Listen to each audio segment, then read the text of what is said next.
الحمدللہ چوتھے پارے کا خلاصہ اس میں سے چند مضامین آپ کی بارگاہ میں پیش کرتا ہوں۔ چوتھے پارے میں سورہ آل عمران ختم ہوتی ہے، سورہ نساء بھی شروع ہوتی ہے۔ سورہ آل عمران کے چند مضامین جو ہیں ابتدا ہی ہوتی ہے چوتھے پارے کی، تو رب کائنات اپنے مومن بندوں کو بتاتا ہے کہ نیکی کہتے کس کو ہیں۔ فرمایا نیکی یہ ہے کہ تم اللہ کے راستے میں وہ چیز خرچ کرو جو تمہیں پیاری ہے، جو تمہیں اچھی لگتی ہے۔ ہمارے ہاں عموماً ہوتا کیا ہے، وہ ردی مال، وہ چیز جو گھر میں کسی کام کی نہیں ہے، وہ اٹھاتے ہیں، کہتے ہیں یہ فلاں کو دے کے آ جائیں، یہ فلاں کو دے دیں، یہ فلاں کو دے دیں۔ اب جب وہ چیز کسی کام کی ہی نہیں ہے، اس نے جانا ہے کوڑا کرکٹ میں، پھر یاد آتا ہے کہ اللہ کے راستے میں خرچ کرنا ہے۔ فرمایا نیکی یہ نہیں، نیکی یہ ہے جو تمہیں پسند ہے وہ اللہ کے راستے میں خرچ کرو۔ وہ بزرگوں کا واقعہ میں نے آپ کو غالباً ایک دو دفعہ پہلے بھی سنایا ہے۔ کوئی حج کرنے تشریف لے جا رہے تھے، حضرت پیر صاحب کے پاس گئے تو پیر صاحب نے فرمایا حج کے سفر میں جا رہے ہو تو راستے میں اللہ کی قدر کرنا، اس سفر میں اللہ کی قدر کرنا۔ تو انہوں نے کہا جی بالکل اللہ کی قدر تو کریں گے، ظاہر ہے جب عبادت کے لیے جا رہے ہیں۔ تو سفر کے دوران راستے میں کہیں انہوں نے پڑاؤ ڈالا، کھانا وغیرہ کھایا، بھوک لگی، کھانا کھایا، اتنے میں کوئی سائل آ گیا، اس نے روٹی مانگی۔ تو انہوں نے روٹیوں میں سے چنی روٹی اوپر تلے کر کے تلاش کی، جو گلی سڑی روٹی تھی وہ نکال کے اس سائل کو دی اور اچھی اچھی روٹیاں اپنے لیے رکھ لی۔ گئے، سفر پورا کیا، حج کیا، واپس آ گئے۔ وہ جو ان کے پیر صاحب تھے وہ اللہ والے تھے، کوئی پہنچی ہوئی ہستی تھے، ان کو ملنے کے لیے گئے۔ ملنے کے لیے گئے تو پیر صاحب نے فرمایا ہو گیا حج؟ جی حضور حج کر کے آ گئے۔ پیر صاحب نے فرمایا میں نے تمہیں نصیحت کی تھی، اس پہ تم نے عمل کیا؟ اس نے کہا جی میں بالکل، بڑا محتاط رہا یہ۔ تو انہوں نے فرمایا جب سائل سے تم سے روٹی مانگی تھی سائل نے، تو تم نے کیا کیا تھا؟ اس نے کہا جی میں نے ایک روٹی اس کو دی تھی۔ فرمایا کون سی روٹی دی تھی؟ اچھی روٹی دی تھی یا گلی سڑی جو روٹی تھی؟ اس نے کہا جی میں نے وہ گلی سڑی روٹی تھی وہ دی۔ فرمایا یہ تم نے اللہ کی قدر کی ہے؟ اچھی اچھی روٹیاں تم نے اپنے لیے رکھی اور اللہ کے نام پہ گلی سڑی اٹھا کے دی، یہ تم نے اللہ کی قدر کی ہے؟ لن تنالوا البر حتى تنفقوا مما تحبون، نیکی تک ہرگز نہیں پہنچ سکتے جب تک تم وہ چیز اللہ کے راستے میں خرچ نہ کرو جو تمہیں اچھی لگتی ہے۔ بری چیز ہم اپنے لیے پسند نہیں کرتے، ہم نہیں استعمال کرنا چاہتے، وہ اللہ کے نام پہ کیسے دیں؟ نیکی یہ ہے کم از کم اتنا تو ہو، جو اپنے لیے پسند کرتے ہیں وہ اپنے رب کے لیے پسند کریں، جو اپنے لیے پسند نہیں کرتے وہ اپنے رب کے لیے بھی پسند نہ کریں۔ دوسری چیز خانہ کعبہ کا ذکر ہوتا ہے۔ ان اول بیت وضع للناس، دنیا میں عبادت خانہ جو سب سے پہلے بنایا گیا، حضرت ابو ذر غفاری رضی اللہ تعالیٰ عنہ نے حضور علیہ السلام کی بارگاہ عالیہ میں عرض کی یا رسول اللہ دنیا میں سب سے پہلے جو عبادت خانہ بنایا گیا وہ کون سا ہے؟ حضور علیہ السلام نے فرمایا بیت اللہ شریف۔ انہوں نے عرض کی یا رسول اللہ اس کے بعد جو دوسرے نمبر پہ بنا وہ کون سا ہے؟ حضور علیہ السلام نے فرمایا مسجد اقصی، بیت المقدس۔ انہوں نے عرض کی یا رسول اللہ ان دونوں کے بننے کے درمیان میں فاصلہ کتنا ہے؟ یعنی بیت اللہ شریف بنا تو اس کے کتنے عرصے بعد بیت المقدس بنا، مسجد اقصی بنی؟ تو حضور علیہ السلام نے فرمایا ان دونوں میں 40 سال کا فاصلہ ہے، 40 سال کا فاصلہ، یعنی 40 سال پہلے خانہ کعبہ بنا، اس کے 40 سال بعد بیت المقدس بنا، مسجد اقصی بنی۔ پھر حضرت نوح علیہ السلام کے زمانے میں دونوں عمارتیں شہید ہو گئی، تو بعد میں حضرت ابراہیم علیہ السلام اور اسماعیل علیہ السلام نے خانہ کعبہ تعمیر کیا، اور بیت المقدس مسجد اقصی جو تھی وہ حضرت سلیمان علیہ السلام نے تعمیر فرمائی۔ خانہ کعبہ مختلف مراحل میں کئی مرتبہ تعمیر ہوا ہے۔ حضور علیہ السلام کی عمر مبارک اس وقت غالباً 35 سال تھی یا 25 سال تھی جب خانہ کعبہ دوبارہ تعمیر ہوا تھا حضور علیہ السلام کے زمانہ اقدس میں۔ بڑا خوبصورت سا واقعہ ہے، حجر اسود پہ جھگڑا ہو گیا تھا۔ کچھ لوگ کہتے تھے کہ حجر اسود ہم لگائیں گے، کچھ کہتے تھے ہم لگائیں گے، تو انہوں نے پھر فیصلہ یوں کیا، حتیٰ کہ تلواریں نکال لی تھی، لڑائی جھگڑا ہونے والا تھا۔ فیصلہ یہ کیا کہ کل صبح سب سے پہلے جو مسجد حرام میں پہنچے گا اس سے فیصلہ کروائیں گے کہ مسجد میں اس خانہ کعبہ کی دیوار میں حجر اسود کون لگائے۔ تو اگلے دن جب لوگ بیت اللہ شریف میں تشریف لائے تو انہوں نے دیکھا جو سب سے پہلے ہستی وہاں پہ تشریف لائی تھی وہ حضور علیہ الصلوۃ والسلام کی ذات گرامی تھی۔ ابھی آپ علیہ الصلوۃ والسلام نے اعلان نبوت بھی نہیں فرمایا تھا، لیکن انہوں نے کہا یہ صادق ہیں، یہ امین ہیں، انہی سے فیصلہ کروانا ہے۔ سبحان اللہ۔ نبوت کا اظہار بعد میں ہوا تھا، اپنے کردار کا اظہار پہلے ہوا ہے۔ بندہ مومن اپنا کردار پہلے دنیا کو دکھائے، بعد میں بتائے میں مسلمان ہوں، اس کے کردار سے ہی پتہ چل جائے مسلمان ہے۔ اللہ کے نبی علیہ الصلوۃ والسلام نے اہل مکہ کو اپنا کردار دکھایا 40 سال، اس کے بعد اعلان نبوت فرمایا۔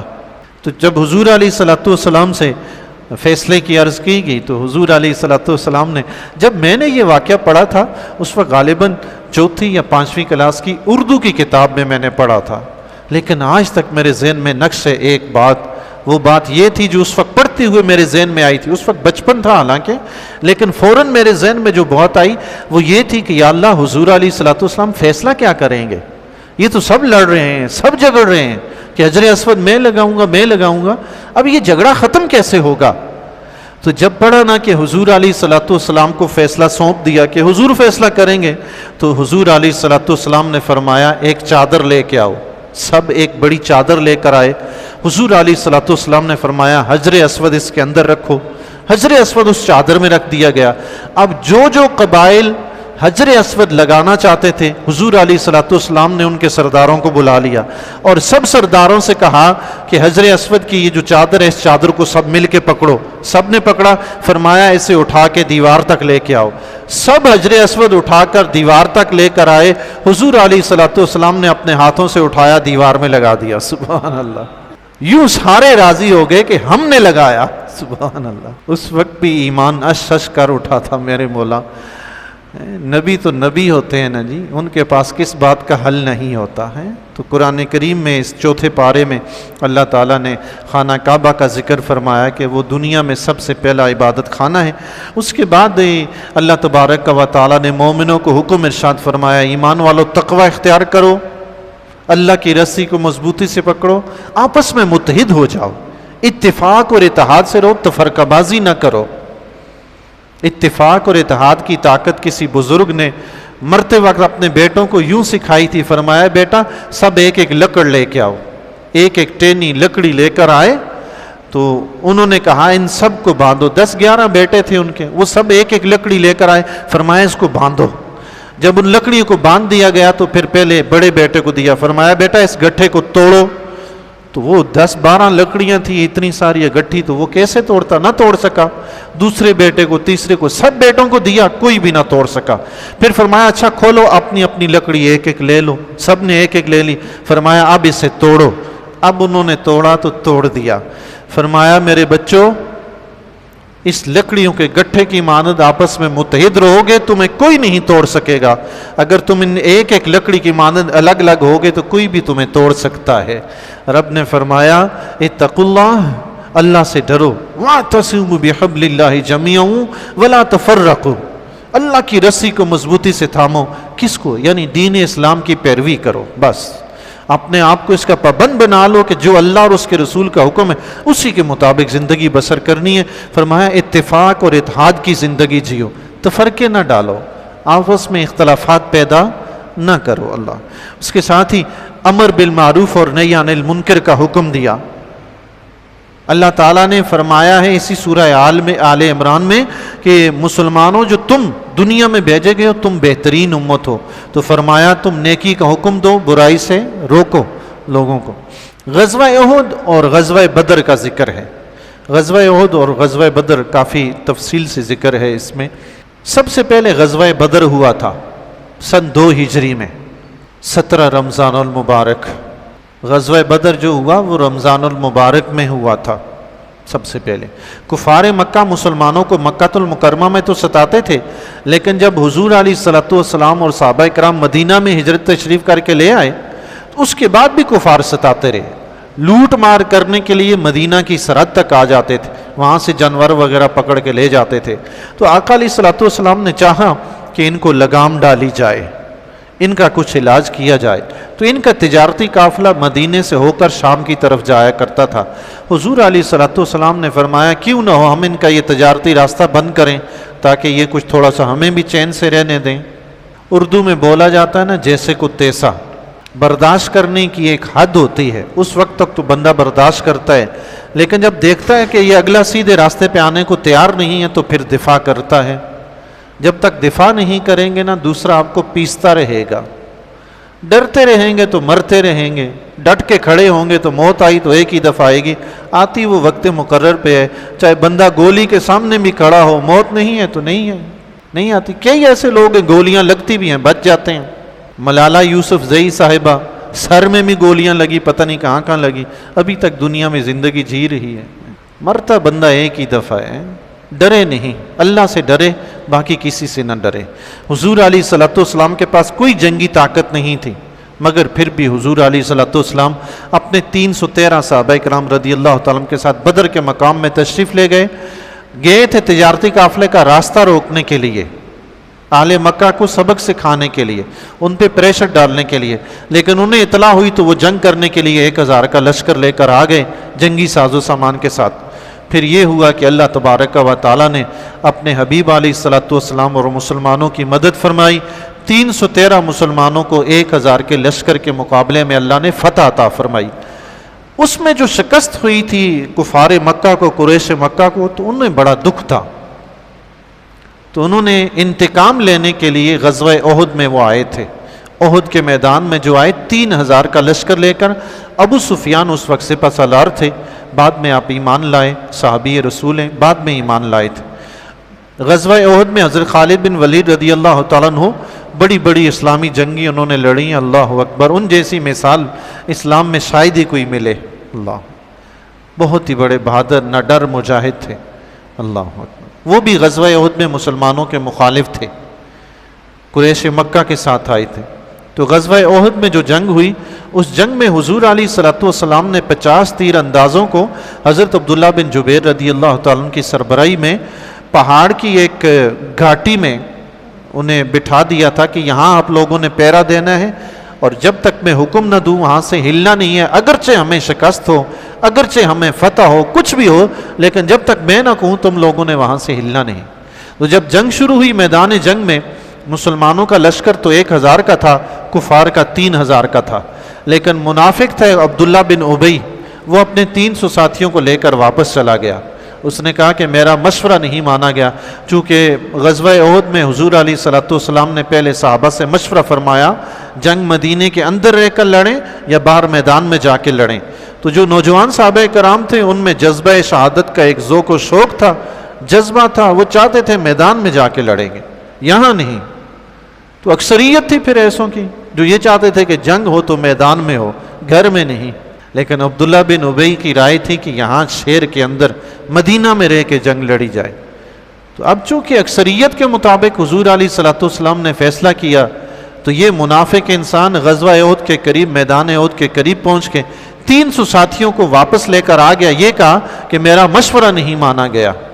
بھائی مشورے منوانے کے لیے تھوڑے دیے جاتے ہیں، مشورہ تو مشورہ ہوتا ہے، اب عمل اس پہ ہوگا یا کسی دوسرے کے مشورے پہ ہوگا، سب کے مشوروں پہ تو ایک ساتھ عمل نہیں ہو سکتا۔ لیکن وہ تھا ہی منافق، اصل میں اسلامی اس نے لبادہ اوڑا ہوا تھا، اندر سے وہ کافر ہی تھا، تو وہ اپنے 300 ساتھیوں کو لے کر واپس چلا گیا۔ اب مسلمانوں کے لشکر کی جو تعداد تھی وہ کافروں کے مقابلے میں 1/4 سے بھی کم ہو گئی، یہ 700 وہ 3000۔ لیکن پھر بھی جب جنگ شروع ہوئی نا، تو پہلے ہی حملے میں مسلمانوں نے کافروں کو ایسا پچھاڑا کہ بھاگ دوڑے وہ، اللہ، پہلے ہی حملے میں۔ مسلمان کو اللہ تعالیٰ نے جذبہ شہادت دیا ہے، جذبہ ایمانی دیا ہے، دنیا کی کسی قوم کے پاس یہ نہیں ہے۔ انڈیا والے اپنے مردار فوجیوں کو کہتے ہیں شہید ہو گیا، بھائی تمہیں پتہ ہے شہید کہتے کس کو ہے؟ اس نے تو کلمہ ہی نہیں پڑھا تو شہید کہاں سے ہوگا، وہ تو مردار ہوتا ہے۔ اب تم بھلے مسلمانوں کے نام القاب اٹھا کے ان کو دیتے رہو، گدے کے اوپر شیر کی کھال لگا دو، گدا شیر تھوڑی بنے گا۔ نام دینے سے، القاب دینے سے بندہ کوئی تھوڑی بہادر پہلوان بن جاتا ہے۔ یہ تو کلمہ ایمان کی جرت ہے جو مدعی مومن کو شہادت کے لیے تیار کرتا ہے۔ ان کے پاس تو کلمہ ایمان ہی نہیں ہے۔ اب تم کہو کہ شہید کہیں گے تو شاید ان میں جذبہ پیدا ہو، ایسے جذبے پیدا نہیں ہوتے جب تک دولت ایمان نصیب نہ ہو۔ تو مسلمانوں کو اللہ نے یہ جذبہ دیا تھا، پہلے ہی حملے میں انہوں نے کفار کو پچھاڑ دیا، کفار بھاگے، میدان خالی ہو گیا۔ اب وہ جو تیر انداز تھے انہوں نے اپنی مرضی سے حضرت عبداللہ بن جبیر رضی اللہ تعالیٰ انہوں نے روکتے رہے کہ حضور علیہ الصلوۃ والسلام نے فرمایا جب تک میں بلاؤں وہ ہٹنا نہیں ہے۔ انہوں نے کہا نہیں، جنگ ختم ہو گئی ہے، ہم جیت گئے ہیں، فتح ہو گئی ہے بس۔ تو کئی افراد جو تھے وہ جگہ گھاٹی چھوڑ کے آ گئے، 10-12 پیچھے بچ گئے، 50 میں سے 10-12 بچے۔ حضرت خالد بن ولید رضی اللہ تعالیٰ عنہ اس وقت کفار کی طرف سے جنگ لڑ رہے تھے، انہوں نے جب وہ گھاٹی وہ درہ خالی دیکھا تو پہاڑ کے پیچھے سے اپنے ساتھیوں کو لے کر وہاں حملہ کر کے وہ جو 10-12 صحابہ کرام رضی اللہ تعالیٰ عنہ تھے ان کو شہید کر دیا، اور پھر وہاں سے انہوں نے مسلمانوں پر تیروں کی بوچھاڑ کر دی، اور پھر مسلمان ایک دم سٹپٹا گئے کہ یہ کیا ہوا، اچانک سے ناگہانی حملہ، بگدڑ مچ گئی۔ اس وقت کئی صحابہ ادھر ادھر ہٹ گئے، میدان میں صرف حضور علیہ الصلوۃ والسلام بچے۔ حضرت طلحہ رضی اللہ تعالیٰ عنہ، کوئی بھی کافر ٹوٹ پڑے حضور پر وار کرنے کے لیے، جب بھی تلوار کوئی مارتا تو حضرت طلحہ رضی اللہ تعالیٰ عنہ اپنا بازو آگے کر کے حضور پر تلوار لگنے سے روکتے تھے۔ سبحان اللہ۔ ایک اور دوسرے صحابی تھے، وہ پشت کر کے کھڑے ہو گئے، جو بھی تیر آتا وہ اپنی پشت پر لیتے، حضور پر نہ لگنے دیتے۔ سبحان اللہ، کیا قربانی تھی صحابہ کی۔ حضرت علی رضی اللہ تعالیٰ عنہ، حضرت ابوبکر صدیق رضی اللہ تعالیٰ عنہ میدان میں موجود تھے، انہوں نے ڈٹ کے مقابلہ کیا۔ پہلے تو افواہ پھیلی کہ حضور علیہ الصلوۃ والسلام شہید ہو گئے، لیکن بعد میں پتہ چلا کہ یہ خبر غلط ہے، تو پھر مسلمانوں کے حوصلے بڑھے، دوبارہ مل کر حملہ کیا، اللہ کے فضل و کرم سے کافروں کو وہاں سے بھگا دیا، لیکن مسلمانوں کو اس جنگ میں بڑا شدید جانی نقصان ہوا۔ 70 صحابہ کرام رضی اللہ تعالیٰ عنہ شہید ہوئے تھے، 70 صحابہ کرام۔ اس کی وجہ صرف یہ تھی کہ حضور علیہ الصلوۃ والسلام نے فرمایا تھا درہ نہیں چھوڑنا، وہ حضور کے حکم کی خلاف ورزی ہو گئی، اس کا نتیجہ رب نے میدان میں دکھا دیا۔ وہ صحابہ کرام رضی اللہ تعالیٰ عنہ جیسی ہستیاں، انہوں نے جان بوجھ کر حضور کے حکم کی مخالفت نہیں کی، انہوں نے ذہن میں سوچا کہ اب تو جنگ ختم ہو گئی ہے، جنگ جیت گئے ہیں، تو اب یہاں رہ کے کرنا کیا ہے، ورنہ نافرمانی تو وہ قطعاً صحابہ نہیں کرتے تھے حضور علیہ الصلوۃ والسلام کی۔ یہ تو اتفاقیہ اس طرح کا ایک ماجرا ہو گیا، لیکن اس اتفاقیے کی بھی کتنی مطلب ایک وہ بھگتنا پڑ گیا، اس کا نتیجہ کتنا۔ تو ہم لوگ تو پتہ نہیں دن میں کتنی نافرمانیاں کرتے ہیں، پھر بھی رب ہمیں سنبھالے جا رہا ہے، رحمت نازل کر رہا ہے، یہ اس کا فضل ہے کہ نہیں ہے؟ ہیں جی، کریم ہے، وہ کرم فرماتا ہے، مگر ہمیں اپنے حبیب علیہ الصلوۃ والسلام کی کما حق اتباع و پیروی کرنی چاہیے۔ اچھا جی، یہ تو جو کچھ میں لکھ کے لایا تھا آدھا ہوا ہے، آدھا باقی ہے، وقت بہت زیادہ ہو جاتا ہے، میں خلاصتاً 2-3 چیزیں عرض کرتا ہوں۔ سورہ نساء کا عرض کر دیتا ہوں۔ سورہ نساء میں عورتوں اور یتیموں کے کچھ حقوق کا شروع میں ہی ذکر ہوا ہے۔ یتیموں کے بارے میں فرمایا گیا ہے کہ ان کے مال کو نہیں کھاؤ، الا یہ کہ کوئی ایسا شخص ہے جس کے پاس یتیم ہے اور اس کے پاس کھانے پینے کا گھر میں کوئی ذریعہ ہی نہیں ہے، تو اس کو حکم دیا کہ اتنا جو ضرورتاً ہے وہ یتیم کے مال میں سے لے، جو ضرورتاً اس کو ضروری ہے اتنا لے، اس سے زیادہ نہیں، ورنہ یتیم کے مال کی حفاظت کرنے کا حکم دیا۔